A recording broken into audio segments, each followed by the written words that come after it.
เราเลย สอนเลยตรง เราเลย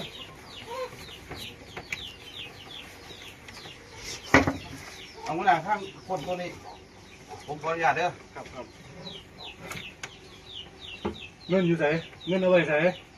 เงินขายยาเอาไว้ไหน ผมไม่ขายครับผมเอาเก็บดีครับ เสียบตัวนี้บ่อันบอกปานนี่ ต้องรู้นะ ไม่ได้นี่ ต้อง ทำไงเนี่ย ยังครับ กระเป๋าที่ใช้กระเป๋าน่ะ นี่เพราะดำนะครับเพราะเราเสือครับ อันนี้เสือเจ้าเนาะ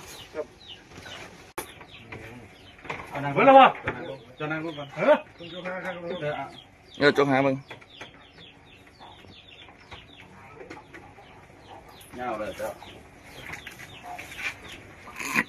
เฮ้ยแล้ววะเฮ้ยแล้ววะยังหาอีกเด้หาอีกมีอีกกูต้องมีอีก สี่ก่อนเอาหันหน้าไปพุทธหันหน้าไปก่อน อ้าวที่ใส่อีกเฮ้ยแล้ววะ ก่อนหรือยัง นี่เสือผมยังครับ